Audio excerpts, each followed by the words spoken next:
네, 계절적인 약세장으로 불리는 9월인데요. 날씨가 시원해진 만큼 코스피도 3,300선을 시원하게 뚫었습니다. 사상 최고치도 돌파했습니다.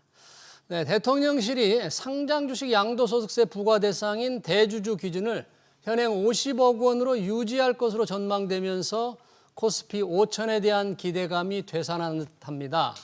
빈센트 하나증권 연구원 모시고 얘기 들어보겠습니다. 어서 오십시오. 네, 안녕하세요. 자, 이 9월 보통 약세장이라고 그러는데요. 8월 한 달 동안 우리 코스피가 조금 옆걸음을 해서 그러는지 9월 들어서 굉장히 잘 오릅니다. 이거 정책 기대감입니까? 어떤 이유가 뭡니까 지금? 네, 두 가지인데요. 예. 첫 번째는 국내 내수 경기는 좋지 않죠. 그렇죠. 하지만 수출 경기는 여전히 뜨겁습니다. 여전히 수출이요? 네, 수출이 좋다라는 게 기본적으로 우리 주가 시장에서는 수출 기업들이 상당 부분 포진하고 있으니까 예. 기업들이 여전히 돈을 벌고 있다라는 게 첫 번째 이유고요. 네. 두 번째 이유는 매크로 환경이 유동성 환경입니다. 네. 미국이 금리를 인하하고 있고 또 약달러 환경이 지속되고 있고 그렇다면 시중에 전 세계적으로 유동성이 많이 풀렸다라는 게 두 번째. 세 번째는 말씀하셨던 것처럼 정책적인 드라이브. 대주주 양도세 기준 50억 원이냐 10억 원이냐 논란이 네. 좀 있었죠. 네. 하지만 내일 우리 시각으로 10시인데 대통령의 담화문에서 네. 발표할 것 같은데 기본적으로 원복, 즉 50억 원으로 원복한다면 이전에 이러한 불안감들이 다시 한번 기대로 바뀌지 않을까라는 그런 기세 섞인 저는 이것을 주식시장의 기세라고 얘기를 하는데요. 기세. 네, 다시 한번 기세가 우리 시장을 이끌고 있고 바로 직전에 오기 전에 보니까 4년 3개월 만에 코스피가 사상 최고치를 경신했습니다. 그러네요.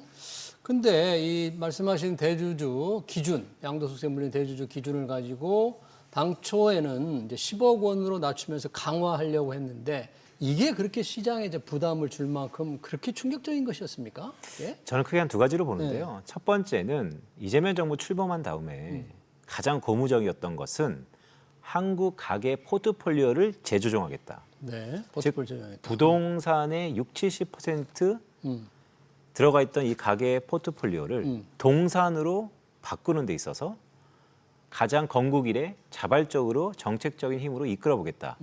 동산 중에서도 미국 주식도 있고 한국 주식도 있고 디스코인 여러 가지가 있는데 네. 그중에서도 국내 주식에 상당 부분 힘을 쏟아주겠다라는 것이 가장 큰 기대감이었었고요. 예. 두 번째는요.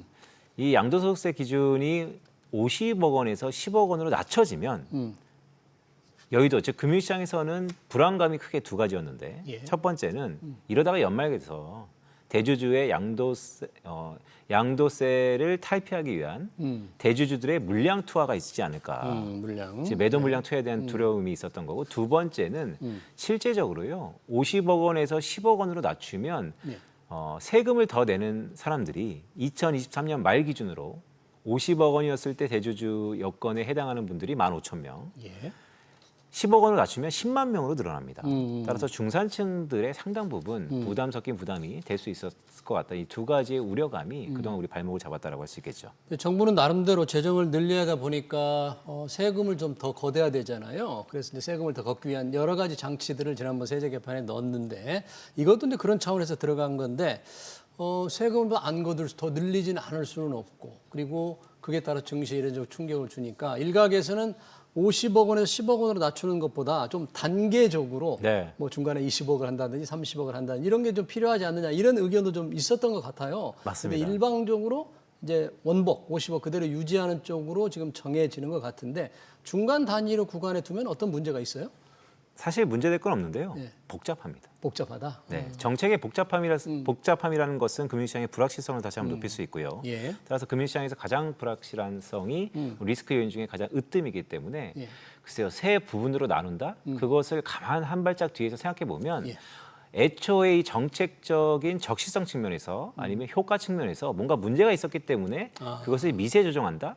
근데 미세 조정한다 그래서 근본적인 원인이 해결될까요? 저는 그렇게 보지 않고 있습니다. 따라서 글쎄요, 세분화하는 것보다는 좀 더 심플하게 정책은 가는 것이 훨씬 더 효과적이지 않을까라는 생각입니다. 그 양도세 기준을 이제 원상복귀하면서 가장 혜택을 오늘 오르는 이유 여러 가지 지금 SK 하이닉스가 굉장히 강세던데 그 혜택 대주주 기준 원상복귀 혜택을 좀 많이 받을 수 있는 업종이 특히 있을까요? 그게 참 어려운데요. 네. 사실 업종마다 구분하기는 참 어렵습니다. 하지만 기본적으로 우리 시장을 이끌어가는 시가총액 기준으로 당연히 삼성전자와 SK하이닉스 1, 2기업들을 논하지 않을 수는 없을 것 같고요. 예. 그런 의미에서 오늘도 지금 이 시각에서 SK하이닉스가 상승폭 시세가 한 5% 전일 대비 증가세를 나타내고 있거든요. 예. 그렇다고 한다면 꼭 정책이 다시 한번 원복함으로 인해서 어떤 네. 특정 섹터가 기본적으로 수혜를 받는다라기보다는 제가 애널리스트 하면서 이런 질문 올해 참 많이 받았거든요. 네. 이재명 시대의 수혜주가 뭐냐? 이재명 시대 수혜주가 뭘까? 네, 그 AI 같은- 뭐 이런 건 뭡니까? 저는 코스피라고 봅니다. 코스피 전체 우리 주식시장이다. 그렇게. 맞습니다. 네. 그러니까 지수를 추종하는 뭘 생각해야 되겠네요. 전반적인 시장이 한 단계 레벨업 될 수 있는 그런 형국에서 예. 어떤 업종과 주도주 매우 중요하죠. 뭐 조방원, 지금은 조방원 다 좋겠지만 기본적으로 한 발짝 뒤에서 가만 놓고 보면 코스피 지수 자체가 레벨업한다. 이재명 시대의 최대 수혜주는 코스피 지수가 될 수 있다라는 말씀도 드립니다. 네, 그 지수가 과연 상승 탄력을 유지할 수 있을지 관련해서 나오는 게 대주주 양도세만큼 아주 민감하게 지금 반응하는 게 배당소득 분리과세입니다. 이 분리과세 세제 개편을 보니까 배당소득 분리과세를 도입하는데 최고 세율을 35%로 한다. 이러니까 지금 투자자들의 불만이 많습니다. 이 35%는 효과가 없을까요? 일단 이런 거죠. 예. 애초부터 예. 한국 시장, 즉 국내 주식 시장을 한국 사람들이 어떻게 바라보냐? 네, 투자보다는 투기로 바라봤다라는 거. 우리 투자자들이 네. 그것을 기본적으로 부동산 시장의 일말의 미세 조정을 통해서 큰 자금이 동산으로 옮기게끔 만든 게 첫 번째 요인이고요. 두 번째는 그럼 도대체 왜 투기의 수단으로 보냐? 예. 매달 받아볼 수 있는 배당에 대해서 세금이 너무 과하다는 것이죠. 그래서 소득과 배당을 분리해서 분리과세 해보자라는 것이 가장 큰 지원점이었는데 분리과세 해주는 것까지는 좋은데 거기에 또 세율을 왕창 매겨버리면 네. 그것이 도대체 정책적 함의에서 무슨 의미가 있는 것인가에 대해서 물론 세수 확충에 대한 근본적인 이유에서는 다 리즈너블하게 이해가 가는 측면도 분명히 있죠. 하지만 이건 주식 대변에서 주식시장 입장에서만 말씀드리는 겁니다. 확실하게 정책적 드라이브를 지금 시점에서는 기본적으로 논의했던 것처럼 배당소득 분리과세하고 세율 자체도 가장 시장이 원하는 완화적으로 하는 것이 어떨까라는 생각도 조심스럽게 갖고 있습니다. 이번 세제 개편에서는 어쨌든 35%로 지금 국회에 나가 있잖아요. 네. 그런데 투자자들이 원하는 수준, 뭔가 배당 유인이 되고 배당 투자를 늘릴 만한 되려면 어느 수준, 뭔가 기준이 있어야 될 텐데 지금 네. 25%는 민주당 이소영 의원이 얘기하면서 25%가 기준처럼 받아들이고 있는데 꼭 25% 이할 이유가 있을까요? 사실 뭐 선점 효과라고 그럴까요? 이소영 의원이 25%를 처음 나오자마자 매스컴이 많이 탔죠. 네. 후에 25%가 정부 당국이 35%로 제한하면서 25%는 한날 위원회 일개 자기의 의견일 수 있다. 개인 의원의 네, 그렇죠. 의원의 의견일 수 있다라고 하면서 어떻게 보면 약간 평가절하할 수도 있었습니다. 흐름이 그래요. 그런데 제가 봤을 때는 이런 거죠. 물론 맞는 얘기죠. 수많은 국회의원 중에서 한 의원이 발언하는 것이 네. 그렇게 스포트라이트를 받을 이유는 없다. 다만 예. 그럼에도 불구하고 왜 스포트라이트를 받았는지를 잘 생각해 보면 예. 그만큼 시장의 목소리였지 않았을까. 우리 시장이 원했던 가장 근본적인 가이드라인이 25%를 원하고 있지 않은가에도 한번 생각해 볼 필요가 있습니다. 물론 국회의원들 중에서 한날 의원의 의견일 수 있겠지만 예. 그런 한날 의견의 의원이 상당 부분, 상당 기간 주요 일간지 아니면 주요 매체에서 스포트라이트를 받았다는 것은 25%가 해자는 아닐지어도 25% 가능성을 상당히 높게 보면서 시장은 점수를 주고 있는 것이 아닌가라고 보고 있습니다. 그러니까 빈센트 연구원은 지금 정부가 제시한 35%로는 투자 유인, 배당을 확대할 유인이 되기 어렵다. 그러니까 확실하게 낮추지 않으면 시장이 더 탄력을 받기 어렵다. 혹시 이렇게 보십니까? 첫 번째 단추는 배당을 소득과 분리한다. 두 분리하는 번째는 건 세율도 이왕이면 이왕이면? 25%가 훨씬 낫지 않을까라는 생각을 갖고 있습니다. 그래요. 그러면 이제 배당소득 이 대주주 기준을 내일 이제 완화한다고 원상복귀한다고 가정을 하고 만약에 이 배당소득 분리과세가 정부 세제 개편하는데 35%로 그대로 투자자들의 기대와 달리 있게 된다 그러면 시장은 네. 어떻게 움직일까요? 그래도 배당소득 즉 배당소득 분리과세도 매우 중요하지만 좀 더 민감하게 반응했던 것은 대주주 양도세의 기준이었다는 것을 의미해 보면 예. 글쎄요. 뭐 몇 시간 안 남았는데요. 내일 10시에 50억 원이라는 것이 다시 한번 매스컴에 나타난다면 지금의 기세가 이어지지 않을까라는 기대입니다.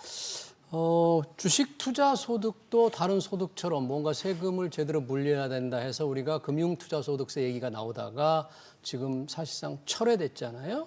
그런 차원에서 이제 대주주에게는 조금이라도 세금을 물려보겠다고 해서 양도세 기준을 대주주 기준을 좀 강화하려고 했는데 이럴 거면 우리 좀 금투세를 제대로 도입하기 위한 준비를 하고 뭔가 장기 투자에는 좀 세제 혜택을 주고 좀 종합적인 세제 개편이 이루어져야 되지 않겠습니까?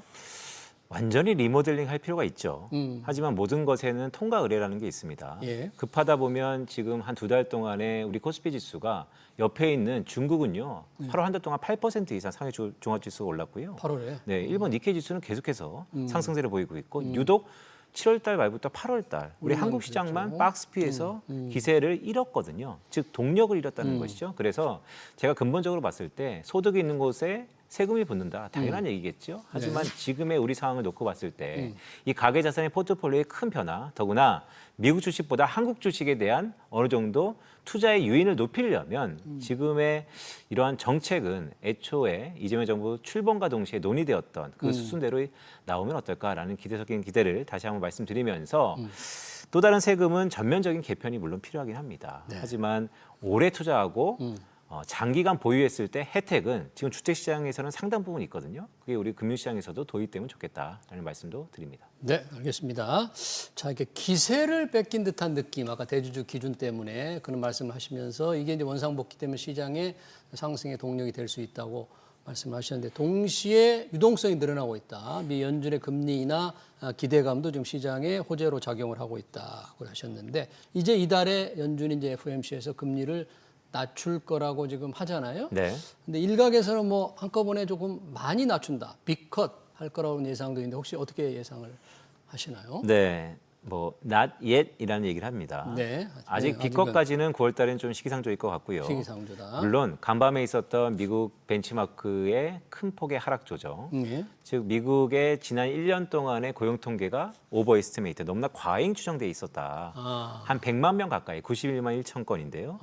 이전에 산출했던 모든 통계들이 꽤 많이 과잉 추계됐었다라는 게 간밤에 미국에서의 큰 혼란을 일으켰는데요. 고용 예비 지표 맞습니다. 벤치마크가 네. 자, 이렇다 보니까 미국 고용이 생각보다 훨씬 더 안 좋다. 예. 그렇다면 이번 주에 미국의 소비자 물가 상승률도 발표되거든요. 예. 현재 컨센서스가 전월 대비 0.3%, 네. 그것이 직전에는 0.2%였거든요. 좀 올라가는 겁니까? 맞습니다. 그러니까 뭐 0.2냐 0.3이냐 뭐가 다르냐라고 할 수 있겠지만 기본적으로 물가가 오르고 있다는 것에 방점을 찍는다면 고용은 우리가 괜찮다라고 했는데 실제 통계를 보니까 실질 통계는 훨씬 안 좋았고 이미 고용이 안 좋아지기 시작했다. 1년 전에 이미. 맞습니다. 예. 거기에 물가가 이제 오른다라고 오른다. 한다면 우리가 교과서에서 많이 다뤘던 예. 스태그플레이션에 대한 공포, 오. S에 대한 공포가 물론 스태그플레이션은 경제학적으로 상당히 요원한 시기이지만 예. 현실화되려면 금융시장에서 느끼는 다양한 지표들의 해석은 스태그플레이션에 대한 공포를 느낄 수 있는 상황이거든요. 예. 그렇다면 당연히 9월 달에